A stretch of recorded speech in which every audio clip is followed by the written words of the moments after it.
My boss slapped a file across my face, but he didn't know I'd been recording him for months. What happened next ended his career. My name is Camille. I'm 34 years old. And this is how I turned their betrayal into my blueprint for power. The slap wasn't with a hand, it was a manila file. But the sting on my cheek was real. And the silence that followed? Deafening. We were halfway through our Monday morning strategy session, the kind where people pretend to care about quarterly goals while secretly checking Slack under the table. The air smelled like burnt K-cup coffee and department store cologne. I had just leaned forward to clarify something in my notes when, smack! The file hit my cheekbone with a dull thud. Not thrown, pressed, like a weapon. A quiet thump that echoed louder than any shout. I didn't flinch, but I felt every pair of eyes lock onto me, some wide, some avoiding. The only sound left in the room was the projector humming softly and the hiss of the central air kicking on. Mark, my boss, towered over me, red-faced, chest puffed like he'd just scored a touchdown. "Maybe if you paid attention, you'd understand simple instructions," he said. His voice dripped with condescension. Not anger, not frustration. He wanted to humiliate me. I blinked once, felt the heat spreading across my cheek, didn't touch it, didn't speak, because what he didn't know, what none of them knew, was that this wasn't the first time. It was just the first time he'd done it in public. The room smelled faintly of toner and lemon disinfectant. Fluorescent light buzzed against the glass walls, catching the polished chrome of the conference table. Outside, through the frosted panes, I could see silhouettes of interns walking past with clipboards, oblivious to the small war happening inside. I slowly removed the file from my face. The edge had left a faint line of red across my skin. I placed it gently on the table, aligning the corners perfectly with the wood grain. Then I stood up, calm, controlled. The kind of calm you reach only when you've already accepted that you're done being afraid. No one moved. The room had shifted, like oxygen had been pulled out of it. Even Mark blinked, thrown off by how quiet I was. He expected me to crumble or to cry, or maybe storm out. Instead, I walked to the front of the room, heels tapping against the laminate floor. The sound of each step was the only rhythm left in that room. I reached for the HDMI cable. The tip clicked softly against my laptop port. My reflection stared back at me from the black screen. A woman who'd spent months recording, saving, labeling, waiting. When the display blinked to life, the company logo appeared, then my desktop. I double-clicked a folder named HR Evidence Package. Dozens of files opened in a grid, audio clips, screenshots, documents, all neatly arranged. Someone on the left gasped. Another whispered, "Is that?" But I didn't turn around. I opened the first audio file. Mark's voice filled the room, tinny but unmistakable. "You think I care what you think? You're a filler hire. You'll be gone by Q2. There was a rustle of movement behind me. Someone's chair squeaked. No one dared interrupt. Then another clip. His voice again, lower this time, almost smug. "She's weak. She'll never complain. That's the kind I can mold." I watched the reflection of the team in the glass wall. A few covered their mouths. One man shifted uncomfortably, glancing at Mark. But Mark stood still. His arms were crossed, but his face had changed. The red had drained out, leaving a kind of stunned gray. Then came the emails. Thread after thread projected on the wall. Performance warnings that didn't exist in HR's system. False timestamps. Comments that contradicted each other. Every line highlighted with color-coded annotations I'd made late at night after each meeting when I'd felt the first tremors of what he was building against me. The silence grew dense. I could feel it pressing against my back. My fingers hovered over the trackpad. "This is just the start," I said. My voice didn't tremble. It was steady even, like someone narrating the weather. But I figured, since we're all here... I clicked to the final slide. The screen shifted to an Outlook invite. The subject line read, HR Review, Camille, Evidence Attached. Sent to the regional director, the HR lead, and me. Timestamp, 7:38 a.m. that same morning. Accepted, confirmed. That's when I turned. I let my eyes move across the room. One by one, I saw the assistant manager who'd laughed behind my back, the intern who'd tried to warn me in whispers, the finance guy who'd said, "Just ignore him, that's how he is." Every face told a story. Shame, fear, denial. "I scheduled it before this meeting," I said quietly. "But I thought you all deserved to see what I've seen for months." The door opened. Sharp click of heels. Then 2 sets. HR entered first, blonde hair tied tight, clipboard under her arm.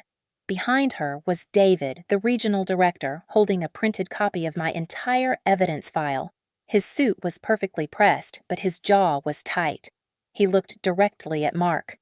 "Please step out, now," he said. The air shifted again. Mark's eyes flicked toward me for half a second. There was something desperate there, something human, but it was too late. He didn't speak, didn't argue, didn't even look at anyone else. He just walked out, his footsteps echoing down the hall like slow thunder. The door closed behind him with a sound that felt final.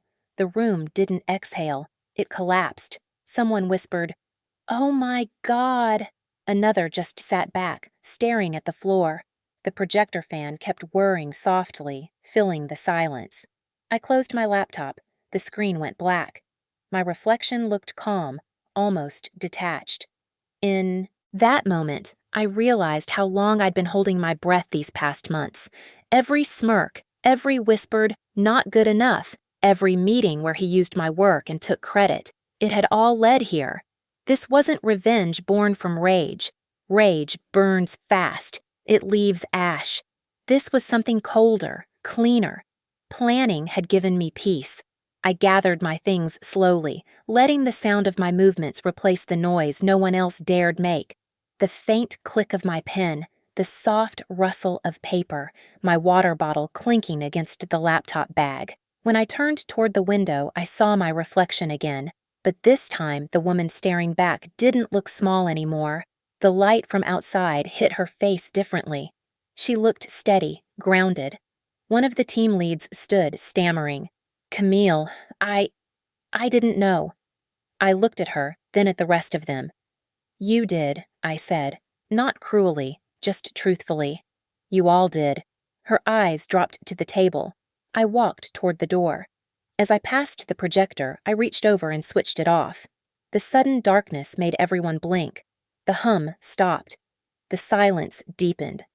Out in the corridor, I could hear the low murmur of voices from HR's office, Mark's muffled tone, the scrape of a chair, a printer starting up, paper being fed line by line, evidence becoming record. I didn't stop. When I reached the elevator, I pressed the button and waited. The floor numbers blinked down slowly. The metallic hum of the shaft filled the space. My hands were steady. Behind me, the conference room door opened again. David stepped out, clipboard in hand. "Camille," he said quietly, "I'll need you to come in later this afternoon for a formal statement." But he paused. "Thank you." I nodded once. As the elevator doors slid open, I caught one last reflection in the mirrored walls. Me, standing alone, surrounded by empty glass and fluorescent light. The doors closed, and for the first time in months, I smiled. Because silence had turned into strength. Because control had finally returned to the person who'd lost it in that same room. And because this moment wasn't an ending. It was the start of something much bigger. The glass door hissed shut behind them. The sound lingered, sharp, metallic, like the last word in an argument no one wanted to have. No one in the room moved. No one spoke. Even the intern, whose fingers had been nervously dancing across her keyboard, froze mid-pretend keystroke. The air was still. Thick. The hum of the projector faded into the background like a distant engine dying out. I stood in front of that screen as if it were a witness stand, the digital glow still painting soft light across my face. Every folder tab shimmered faintly, each one labeled with quiet precision, names, dates, attachments. It looked sterile on the surface, but I knew the weight of every byte stored in that drive. Months of abuse, documented line by line. Screenshots time-stamped to the minute, audio labeled down to the second. It wasn't just data anymore. It was truth. And truth has a sound when you let it breathe. I closed the laptop slowly. The hinge clicked shut with the clean final sound of something ending. The echo felt louder than any of their whispers ever had. It was punctuation. A period, not the end of the story, just the end of their illusion that I'd ever been powerless.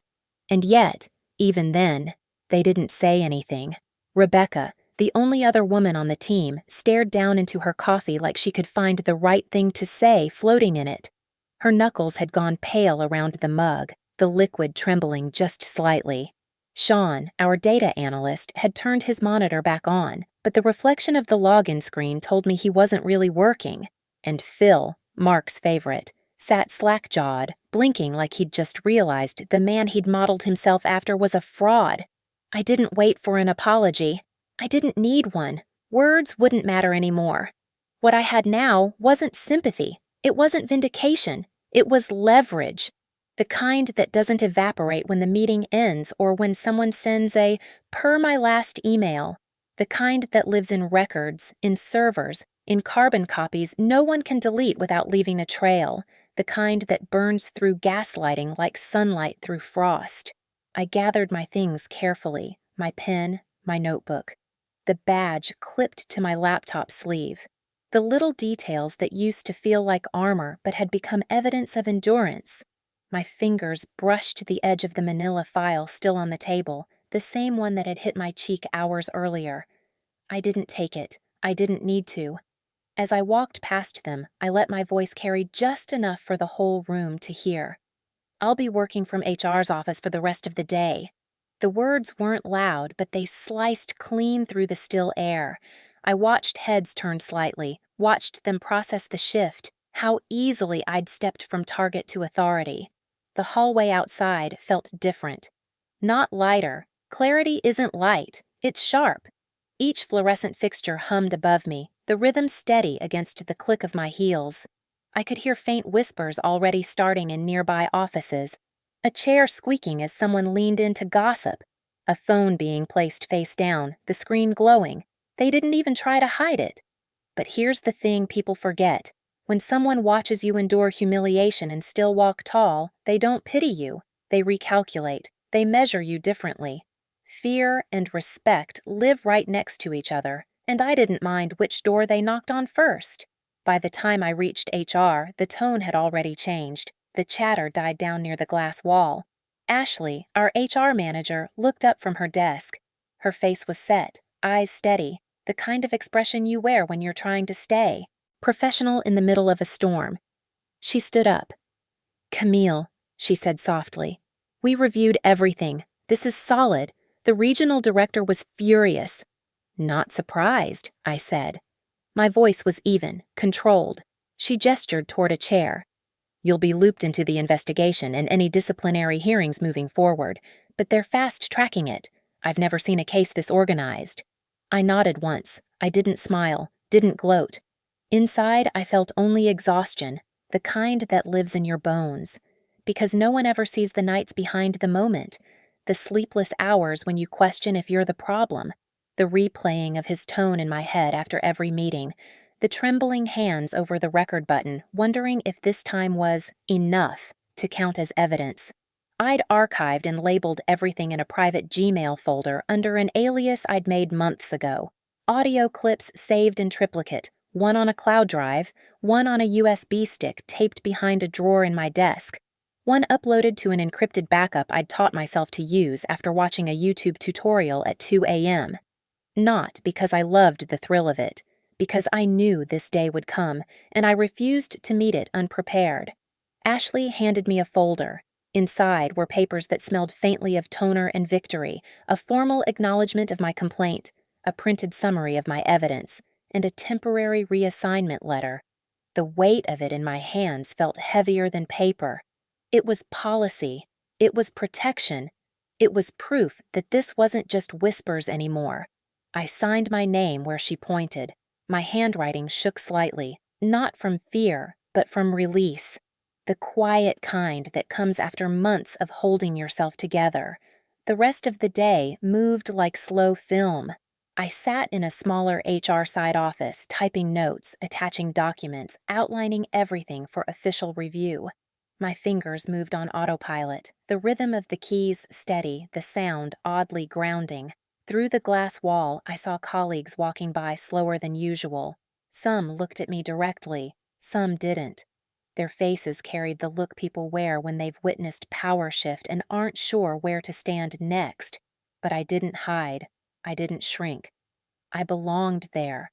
By late afternoon, the air outside had changed again. The light coming through the blinds had turned golden, catching dust in the air like small stars. That's when David, the regional director, walked in. No entourage, no clipboard. Just him holding a cup of coffee. He sat across from me, elbows resting on his knees. He didn't start with excuses. Didn't mention company policy or PR language. He just said, "You forced us to look at something we should have seen a long time ago." His tone wasn't rehearsed. It was tired. Real.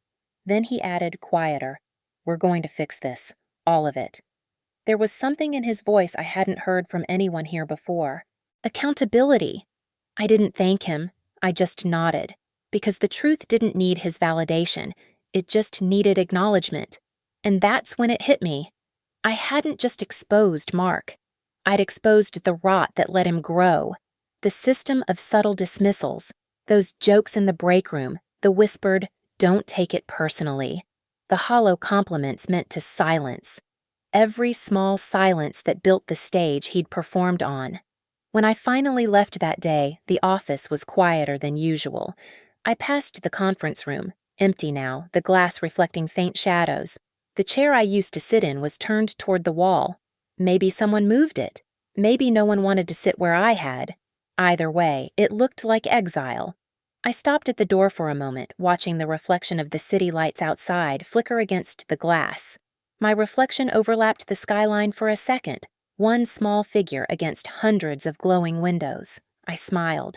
Not because I'd won, but because silence had changed sides. The same silence that once protected him now isolated him. The same walls that echoed his voice now carried mine. And I hadn't raised it once. The next morning began with frost on my windshield, the kind that spread in delicate veins across the glass, glittering under the weak morning sun. I sat in the driver's seat, watching my breath fog the air before it vanished. 2 cups of coffee hadn't helped. The knot in my stomach stayed tight, pulsing with every heartbeat. The heater roared, but my hands still trembled slightly on the steering wheel. To anyone passing by, I probably looked composed. Hair pinned neatly, blouse crisp, makeup light and deliberate, the kind of look that says, "I'm fine." But I wasn't bracing for confrontation. I was bracing for what came after, the quiet, invisible tremors that always follow a public collapse. Because when you expose a man like Mark, you don't just bruise his ego, you dismantle the illusion he's built his world around. And men like that, they don't vanish quietly. They claw. They manipulate. They try to rebuild from the ashes of their pride. The HR office was unusually still that morning. Even the hum of the copy machine seemed softer. Ashley met me at the door, a folder tucked under her arm, dark circles beneath her eyes. "He tried to submit a rebuttal late last night," she said, voice low but steady. "David shut it down immediately." I exhaled slowly. "He's still fighting?" "Of course." She looked past me for a second, out toward the frost-blurred parking lot. "He doesn't think this is real yet." But it was. Because 20 minutes later, the department received an email. Subject line, "Temporary Leadership Restructure, Marketing Division." The body of the message was sterile, polished with the kind of careful language HR consultants get paid to write. But beneath the phrases, "in light of recent developments," and "effective," immediately burned the truth. Mark was suspended, investigation pending, responsibilities reassigned, and beneath that paragraph in clean sans serif font was my name. Camille Turner, Acting Director of Marketing, Interim. I stared at the screen longer than I should have. The cursor blinked at the end of my name like it was asking a question. I wasn't staring for validation. I was looking for proof. Proof that when you move quietly, strategically, Patiently, the storm you survive eventually starts answering to you. The rest of that day was a strange blur. I found myself sitting in meetings I used to be talked over in. Same chairs, same whiteboard. But now, people waited before speaking. They asked for my thoughts. Sean, who once forwarded my reports to Mark without credit, asked if I wanted to review the campaign analytics together. Rebecca volunteered to rewrite last quarter's summary, calling it a team effort. It wasn't kindness, it was recalibration. And I took it without gloating because power doesn't need a spotlight. Still, something else crept in between the lines of progress, something unexpected. Guilt. Not guilt for what I'd done, but for how long I'd stayed quiet, for every time I'd bitten my tongue, convinced myself to be grateful for opportunity, to pick my battles. I remembered each moment I'd justified his behavior as mentorship, his temper as passion, his cruelty as pressure, and I hated that part of me that had accepted it for so long. That night, I drove home under a sky washed pale by city lights. I parked outside my apartment and didn't move. The engine ticked softly as it cooled. My hand stayed on the keys, the metal warm against my palm. And in the stillness, a memory surfaced. The first time he'd crossed a line. It had been a Tuesday. Late. The office was nearly empty except for the faint rattle of the air vent and the blue glow of the printer room. He'd caught me there, cornered between filing cabinets and the smell of toner. "You're too emotional for leadership," he'd said. Then he'd smirked, lowering his voice. "I like women who know how to stay in their lane." He'd winked, like it was charm. I remember laughing, a dry, reflexive sound I didn't recognize as mine. Then walking out fast, pretending it hadn't landed like a slap. That night, I'd stood over my bathroom sink, staring into the mirror, trying to find language for what had just happened. But how do you explain a wound no one else can see? It wasn't cinematic, it wasn't dramatic, it was insidious. And I'd swallowed it whole because that's what survival looked like in places like this. You learn to be strategic, to endure, to last longer than their memory of your boundaries. But not anymore. Now, when I walked through the hallway, the whispers were different. The tone had shifted. They didn't say my name in pity anymore. They said it in awe or fear. Both worked. "Did you hear what she did?" one voice said near the break room. "She built a whole case," another replied. "Had receipts for everything." "She didn't even raise her voice," someone added, almost reverently. That line stuck with me. She didn't even raise her voice. For months, I had believed power came from volume, from fighting louder, pushing harder. But power doesn't always scream. Sometimes it whispers. Sometimes it walks out of a meeting with a folder and never looks back. As I finally turned off the ignition and stepped out of the car, the night air bit at my face. My reflection flashed briefly in the car window, tired, pale, but resolute. The city hummed around me, distant traffic, a barking dog, a siren far off. Life continued. The world didn't stop for my storm. And maybe that was the point, because revenge wasn't supposed to freeze time. It was supposed to restart it. By Friday, the office felt different. Not in the way you notice new furniture or fresh paint. Nothing like that. The same beige carpet carried its stubborn coffee stains. The same fluorescent lights buzzed faintly overhead. The water cooler still hummed in that tired, rhythmic way, like a bored witness who'd seen too much. But beneath all of that, the air had changed. It was quieter, more cautious. Words felt measured now, weighted before being spoken. People walked softer. Laughter was brief and careful. Mark's name had become a ghost. No one said it, but everyone felt it lingering in the air. His desk sat untouched, computer dark. Chair pushed neatly under the table as though no one dared disturb it. His framed certificates still hung on the wall, smiling down like ghosts of better days. It looked sterile, too clean, too still, like the kind of silence that doesn't mean peace. But I knew better, and so did they. When I walked into the weekly planning sync, every conversation in the conference room cut off mid-sentence. Chairs turned slightly, eyes lifted. The reaction wasn't hostility. It was anticipation. Not the kind that waits for someone to fail, but the kind that waits to see how a new rhythm will sound. They weren't afraid of me. They weren't loyal either. They were watching, measuring, adjusting. I led the meeting like it was muscle memory, the same agenda Mark used to bulldoze through, but with new air between the lines. I didn't mimic his sharp tone or the way he used silence to make people shrink. I kept my voice even, asked for input, rephrased when people hesitated. When Sean stumbled through his data projections, I didn't cut him off. I asked questions, clarified the goal. When Rebecca spoke, quietly, always carefully, I made sure the room stayed silent long enough for her to finish. It wasn't dramatic, it wasn't revolutionary, but something shifted. People started speaking without glancing over their shoulders first. I could see it, shoulders easing, voices steadier. The fear that had lived in this room for so long was dissolving, bit by bit. Still, I couldn't fully breathe, not yet. Because when you take down a man with influence, you don't just fight him, you fight the entire structure that let him grow. You challenge the silence that fed him, the old loyalties, the unspoken rules, the habits that taught everyone to look away.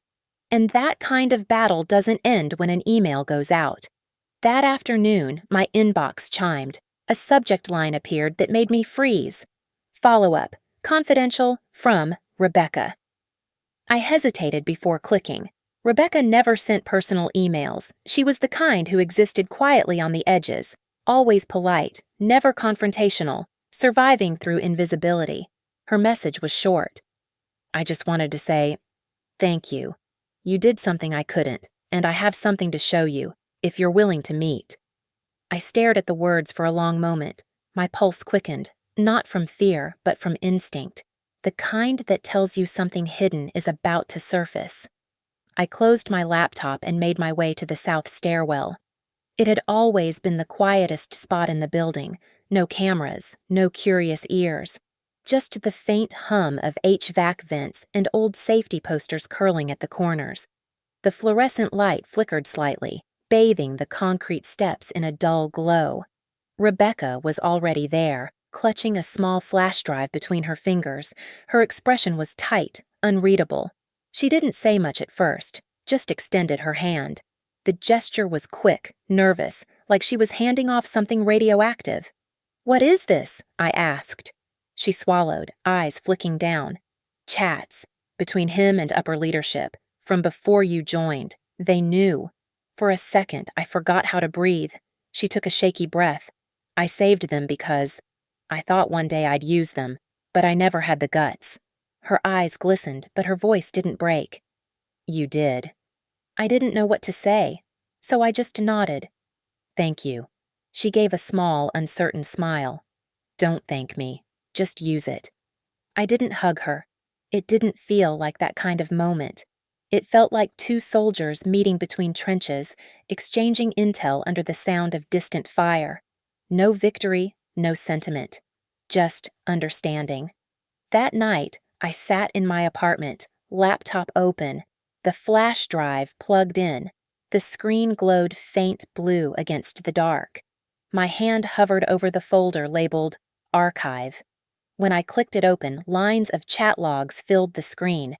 Timestamps, usernames, fragments of conversations I was never meant to see. Mark's words jumped out first. Casual, cruel, strategic. "She's ambitious, but it'll burn her. Let her think she's progressing, then pull back the promotion. She's too polished. That kind breaks when challenged. Better to stall her." That line, better to stall her. I read it 3 times, tracing the words with my eyes until they blurred. He hadn't just disrespected me. He'd engineered my stagnation. Every "maybe next quarter," every "we'll revisit this later," every time I'd watched others move forward while I stayed still. It wasn't bad timing. It was design, collusion. He'd called me a PR liability for pushing back on gendered feedback, labeled me too sensitive for questioning his tone in meetings.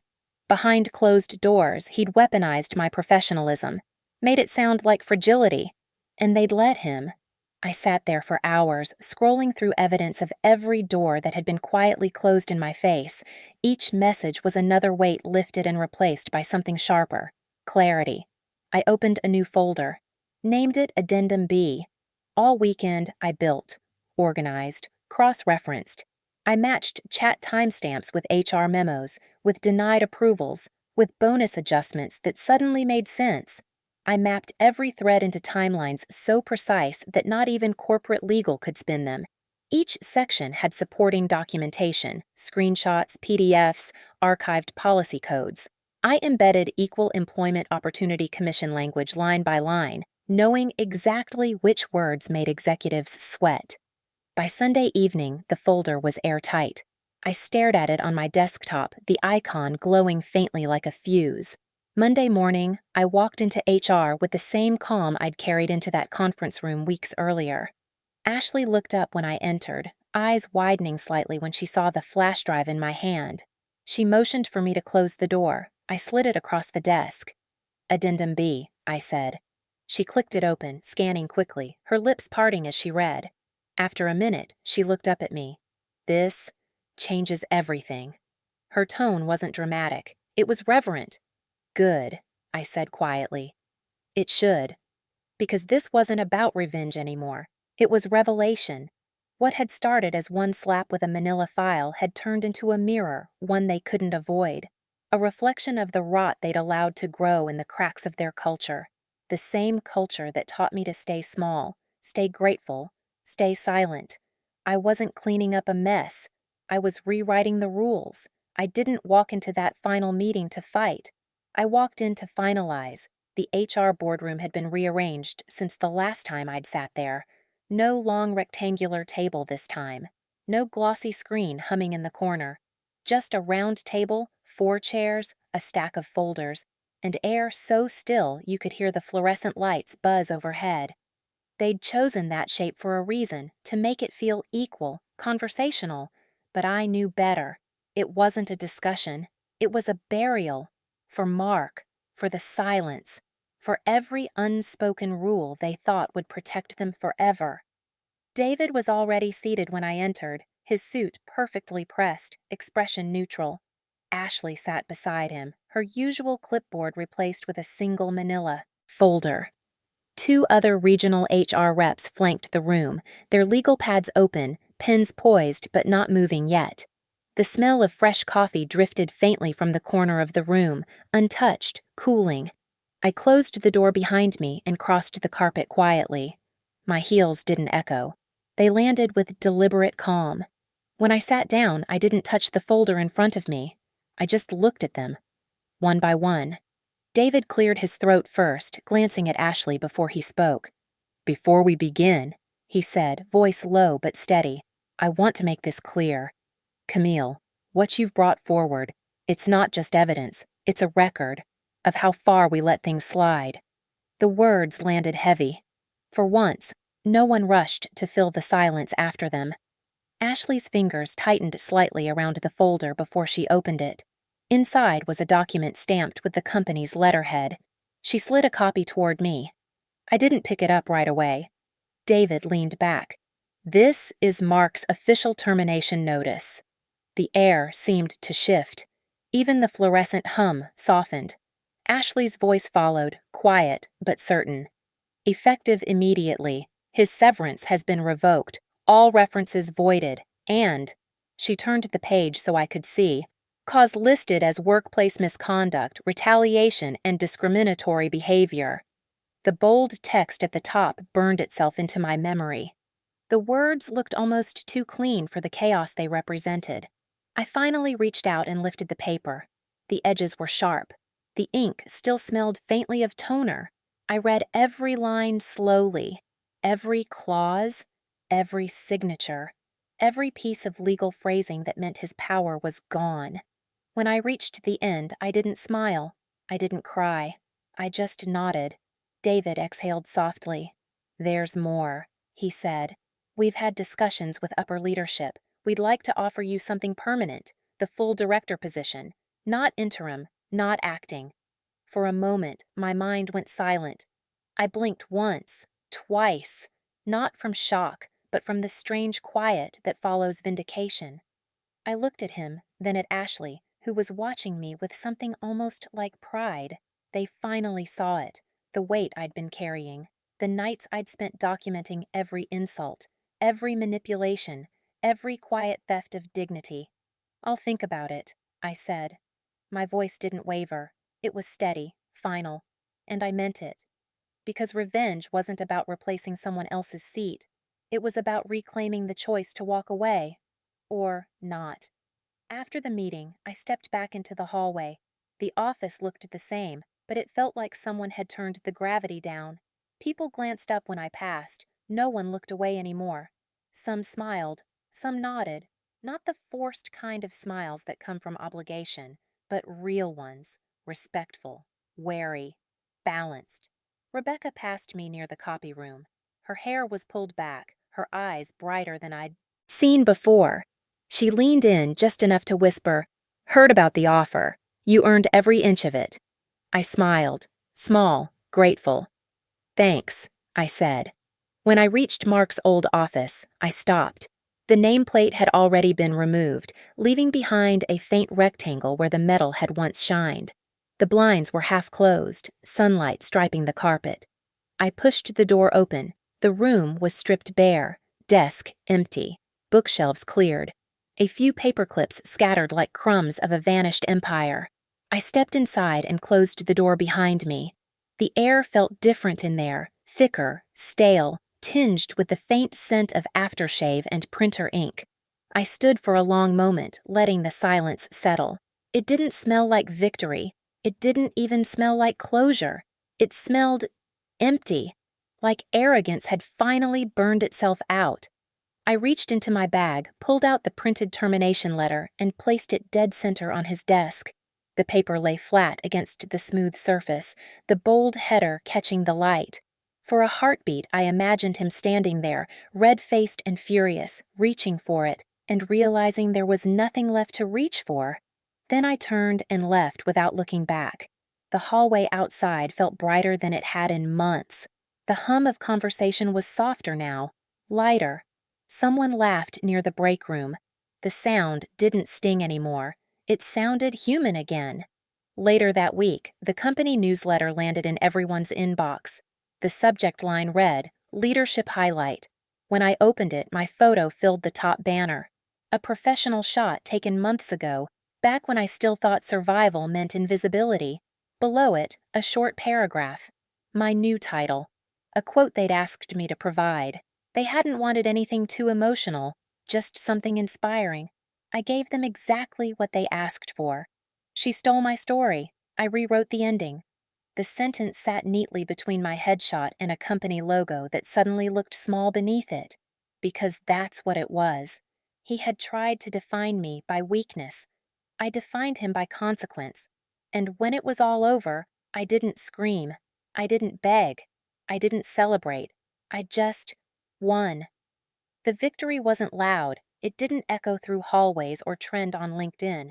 It lived quietly in the way people now looked me in the eye, in the way meetings started on time, in the way Rebecca no longer whispered.